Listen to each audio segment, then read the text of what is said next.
BA part first Hindi साहित्य के अंतर्गत हम पढ़ रहे थे मलिक मोहम्मद जायसी।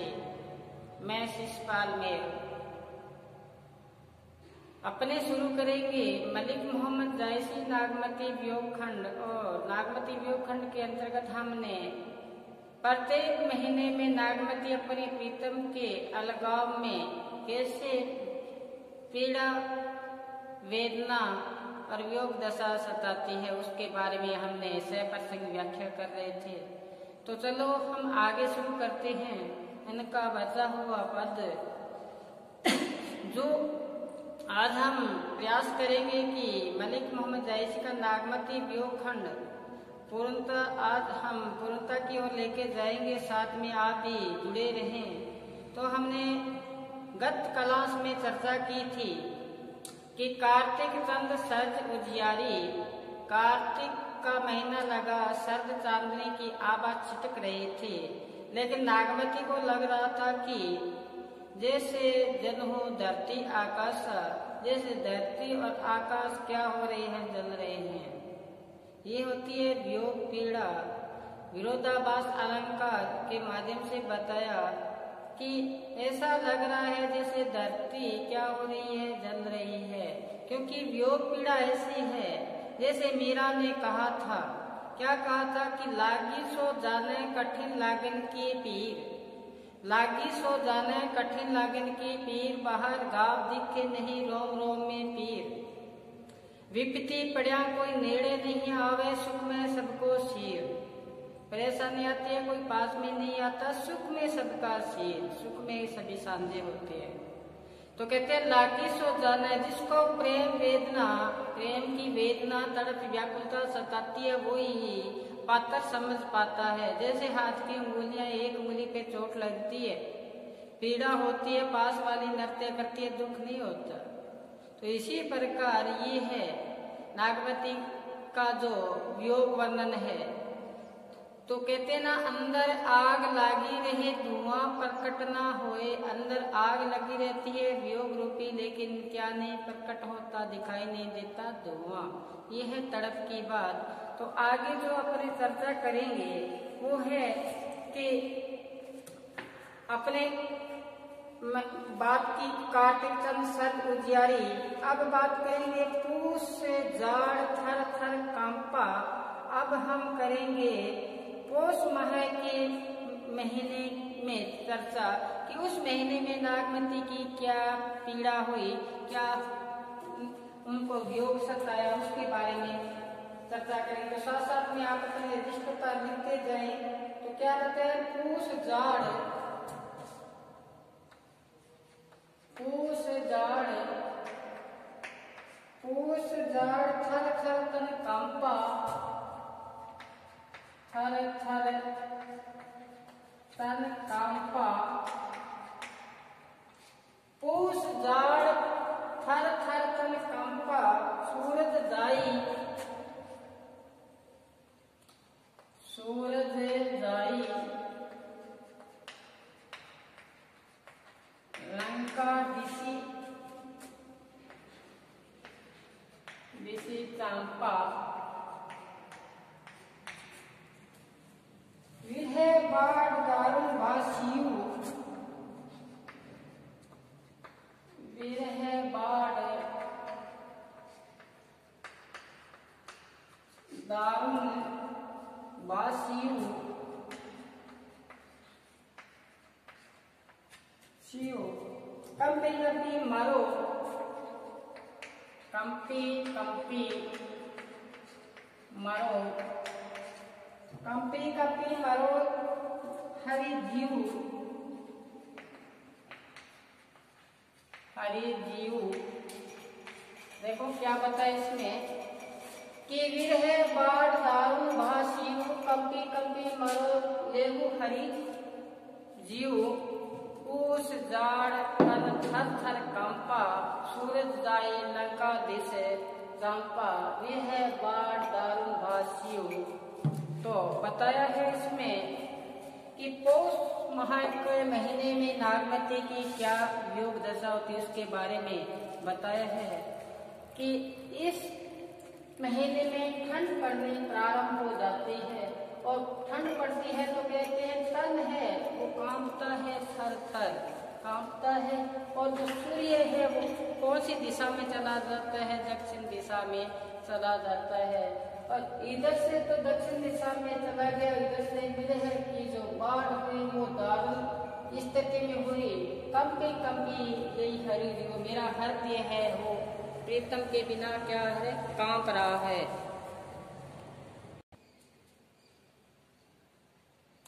तो चले आगे। पूस जाड़ थर थर कांपा, सूरज जाई लंका दिस चंपा। कि जैसे ही ठंड का महीना आया पौष मास का, तो बताया कि इस महीने में सर्दी पड़नी शुरू हुई, तल क्या कांपना किया, थर थर कांपना शुरू किया। अब शरीर ठंड से कांप रहा है। इस महीने में ठंड प्रेमी और प्रेमिका को और भी क्या ला देती है, समीप ला देती है। अब जब नागमती का प्रिय पास में नहीं है तो क्या करें? अब बताया है आगे कि विरह बाढ़ दारुण वासियों, योग रूपी बाढ़ और भी क्या कर रही है, दुखी कर रही है।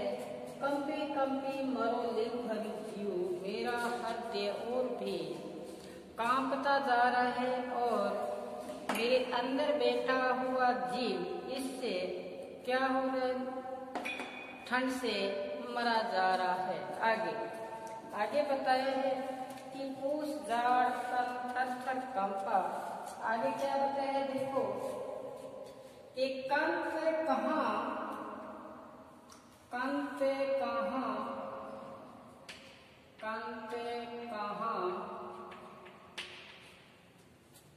लागो वही हीरे, लागो वही हीरे,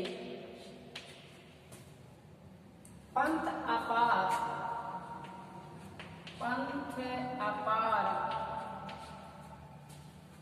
सूद नहीं मेरे, सूद नहीं मेरे।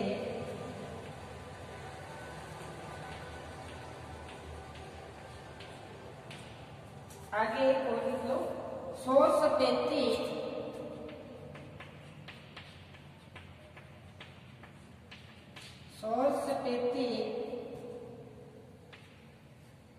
आवे जुड़ी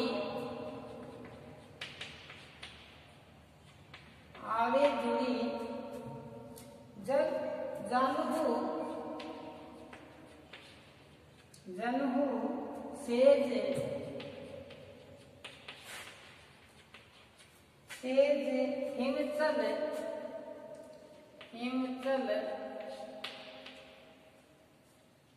हिमचल बुढ़ी का से डूबना, बुढ़ी। सुनो एक बार इतना ही। क्या बताए? विरह बाढ़ दारुण वासियों, योग रूपी अब जो बाढ़ है और भी भयानक हो चुकी है, जिससे मेरा हृदय है वो कांप रहा है, मरा जा रहा है। मेरे अंदर बैठा हुआ जीव वो ठंड से व्याकुलता है। मैंने कहा कि ये जो ठंड है ये प्रेमी प्रेमिकाओं को और अधिक निकट ला देता है। अब वो निकट ला देगा तो नागमती का जो प्रीतम है वो पास में नहीं है, तो अब उनकी जो वियोग दशा और भयानक हो गई। इसी प्रकार अब आगे क्या कहा नागमती ने कि मेरा प्रिय, मेरा पति, कंठ का पति कहाँ हो, लागो हियरे, आप कहाँ हो, आप मेरे पास आओ और मेरे पास आके कहाँ लगो, मेरे हृदय से लग जाओ, जिससे क्या है ये जो ठंड है ये क्या हो जाए, दूर हो जाए। कंठ कहाँ लागो वही हीरे, पंथ अपार, रास्ता ऐसा है कि दूरी का सूद नहीं मेरे, मुझे कुछ और दिखाई भी नहीं देता। कि ऐसा रास्ते आप गए हो या ऐसा रास्ता आपके बिना कोई सूझ दिखाई नहीं देता, तो कंत कहाँ होई नेहरे, मेरे प्रीतम आप कहाँ हो कोई मेरे, मेरे हृदय के अंदर लगो पंथ अपार सूझ नहीं नेरे, आपके बिना मुझे कुछ और दिखाई नहीं देता। तो आगे इसे कहा था ना कि जिन घर कंता ते सुखी जिन गारो और गर्व, कंत प्यारा बाहिरा हम सुख बोल्या सरब, जिस घर में प्रीतम है खुशी है। कंत प्यारा बाहिरा, जिसका प्रीतम घर से बाहर है, तो कहते हैं कि हम सुख बोल्या सरब, हम सारे सुख बोल चुके हैं। यही बात यहाँ बताई है। सोल सतेत की आवे जुड़ी, जैसे ही मैं अपने सेज पे जाती हूँ तो वहाँ सेज पे जाते तो ज्यादा ठंड सताती है। सेज ऐसा लगती है जैसे पूरी चादर किससे बिछी हुई है, बर्फ से। क्योंकि अपने कौन से महीने की चर्चा कर रहे हैं, पौष माह की। तो सोल सतेत आवे जुड़ी जन्म सेज, आईना बात की जन्म सेज हिमचल बूटी, ये सारी सेज है, ये किससे विराजमान हो चुकी है, बर्फ से सेज। अब इतनी ठंड और प्रीतम क्या नहीं पास में। कंत आयन कंत कहाँ लागो ही रे, आप कहाँ हो कि मेरे क्या लगो गले लगो, काम पे ही जनावे शिव। देखो गौर से सुनना, काम पे ही जनावे शिव और जो होई संग पीऊ, कहते जिसके संग कौन हो प्रीतम हो, तो जो हृदय कांपता है वो क्या हो जाता है, शांत। क्या बताए कि कांपे ही जनाऊ शिव जो जाई होई संग पीऊ, अगर प्रीतम साथ में है तो ठंड चले जाए। अब आगे बताया था इसमें कि पीयू सो कहो संदेश रोहे बोरा है काक सो तने विरह जरी, तेक धुआं हमें लाग। प्रीतम के पास फिर संदेश भेजती है, पीयू सो कहो संदेश रोहे बोरा है काक सो तने विरह जरी, तेक धुआं हमें लाग। चले आगे चलें, क्या बताए, सोर सटेती आवे जुड़ी जन्म से हिमचल बूढ़ी। अब आगे चलो, आगे क्या बताया है, मलिक मोहम्मद जायसी के द्वारा नागमती की जो तड़प है। देखो आगे बताया सोच व्यक्ति के बाद में कि आगे देखो, चक्री निशी बिछड़े दिने मिला, चक्री निशी बिछड़ी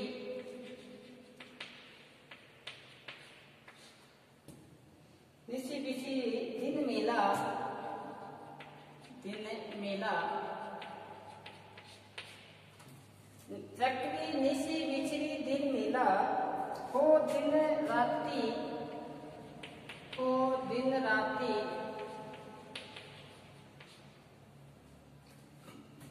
विरह कोकिला। एक पंक्ति बहुत बहुमूल्य है।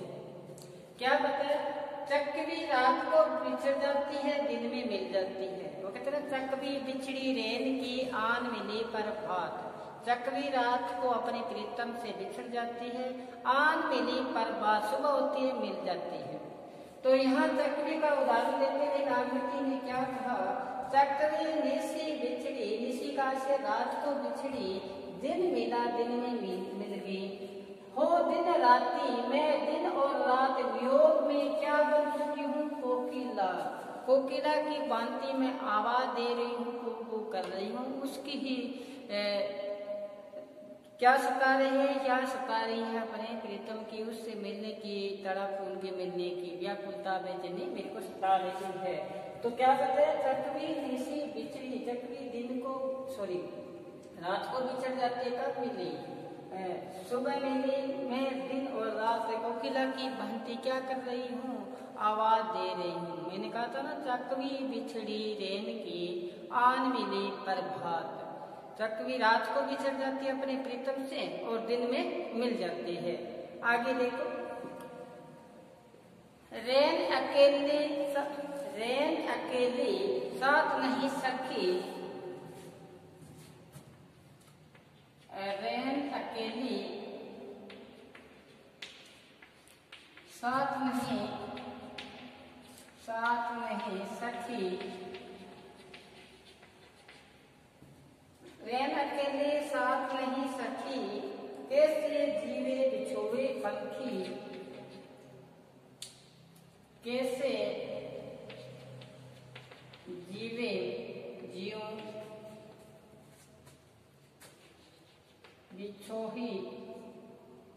बिछोही सखी, बिछोही पंखी। आगे देखो, विरह संचान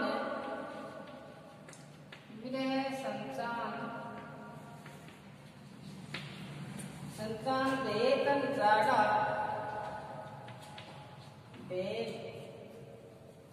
बेतन जाड़ा। आगे देखो, जाड़ा जियत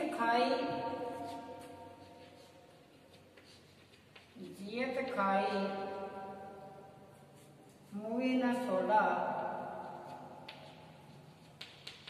मैं छोड़ा।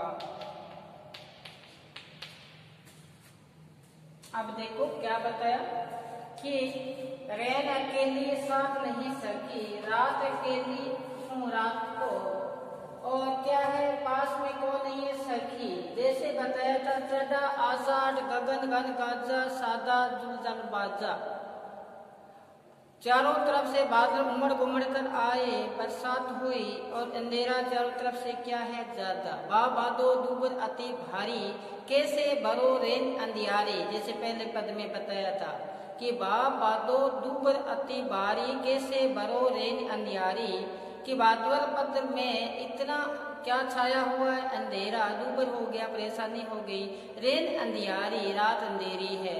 इसी प्रकार फिर बताया है, नागमती ने निवेदन किया अपने प्रिय को कि रेन अकेली रात को अकेली हूँ, साथ नहीं सकी, मेरे साथ में कोई नहीं है, सखियां नहीं है, कैसे जीऊं मैं, किस प्रकार से जीवन यापन करूं आपके बिना।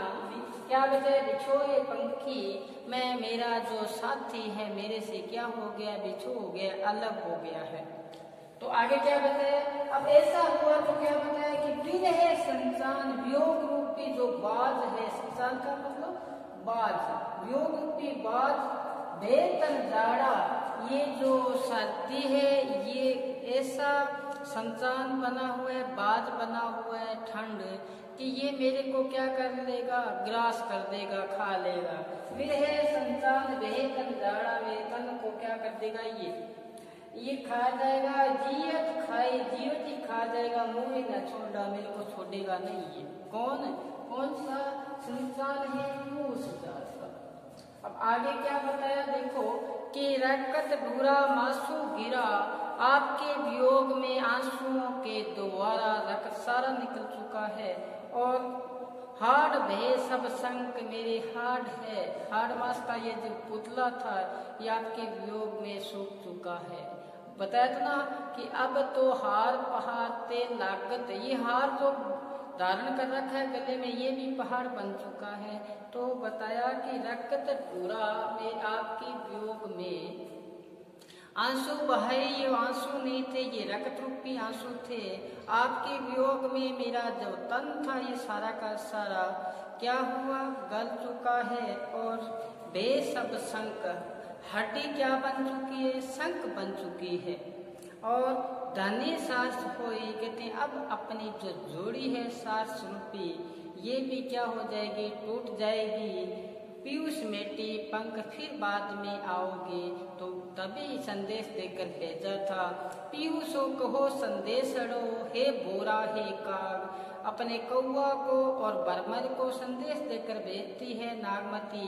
कहते हैं जाके संदेश दो राजा रतन सेन को, क्या देना है कि पीयूषो कहो संदेशड़ो, मेरे प्रीतम से संदेश जाके कहो कि क्या बताया, सो धने विरह जरी, आपके वियोग में आपकी प्रेमिका, आपकी नागमती जलकर क्या हो गई है, राख बन चुकी है। जब जलेगी कोई चीज तो धुआं उठेगा, धुएं से क्या हुआ कि हम काले हो गए हैं, देखो साधारण काले थे कौआ और बरमर, लेकिन यहाँ पे बताया कि नागमती के वियोग में जलकर काले हो चुके। ये संदेश लेके जाते हैं कहाँ पे, राजा रतन सेन के पास। ये पद था, फूस जाड़ थर थर कंपा, सूरज जाई लंका दिसे चंपा। पूस जाड़ तर थर थर कंपा, सूरज जाई लंका दिसे चंपा। तो ये अपने पाठ्यक्रम में जो मलिक मोहम्मद जायसी का वियोग खंड और मानसरोवर खंड, पद्मावती का रूप सौंदर्य, अपने सखियों के साथ वहाँ पे जाना, वार्तालाप करना, अच्छी तरह से काफ़ी दिन हो गए इस मलिक मोहम्मद जायसी के टॉपिक को चलते हुए जैसे करवाया। ए रानी मन देखी बिचारी, ये है नहर रहना दिन जारी, जब लग पिता करे राजू, खेल ले खेलने आजू। एक खेल खेला जीवन रूपी, लौकिक से अलौकिक वर्णन हुआ वहाँ पे। अब नागमती का यहाँ पे वियोग खंड करवाया। जितना अपने पाठ्यक्रम में था मैंने कोशिश की है संपूर्ण करवाने की, फिर भी कोई टॉपिक रह जाता है तो हम फिर इस टॉपिक को करेंगे। आज हमने मलिक मोहम्मद जायसी का ये अंतिम था, पूछ डाड़ थंथर कापा और पिए वियोगस बावर जीव पपैया ने तो बोले जीव पियो, वाह भादो दूबर अति बारिश पे हमने वर्णन कर लिया। कार्तिक चंद सर उजियारी, पूछ जाड़ तर थंथर कापा और बताया चढ़ा आषाढ़ और सावन, पिए वियोग अस बावर जीव और नागमती चिथ पथपुर हेरा, पियोगे गुण नहीं फेरा। तो हमने इस पे 6 प्रसंग व्याख्या की। प्रश्न आएगा तो पूछा जाएगा कि मलिक मोहम्मद जायसी के काव्य में लौकिक से अलौकिक के दर्शन होते हैं। तो आप मानसरोवर खंड में जो भी पद आए थे कि एक तेई सकी खेल न जाना, भई अचेत मनिहार गवाना, कवल डालते भई करारा, कासु पुकारू अपनन हारा। अपना पाठ्यक्रम काफी विस्तृत पढ़ा है अभी तक, अलंकार पढ़े हैं, सब्जेक्ट पढ़ी है, काव्य गुण, काव्य दोष, धीरे धीरे हम सबको कर लें। कहते हैं एक साधे सब सदे, सब साधे सब जाए, रहमन मूल से जीवो, फूल फले अगाए। पहले एक चीज को करो फिर दूसरी। अचानक ही हम पूरा काम का बीड़ा उठा लें तो क्या कहते हैं, एक साधे सब सदे, सब साधे फिर क्या हो जाएगा, सब जाए, रहमन मूल से जीवो, फूल फले अगाए। तो कल फिर हम नए टॉपिक के साथ, नए कवि के साथ हाजिर होंगे। तब तक आप घर पर रहें, सुरक्षित रहें और साथ में मुख्य ध्येय पढ़ना है उसको पढ़ते रहें। आज बस इतना ही, धन्यवाद।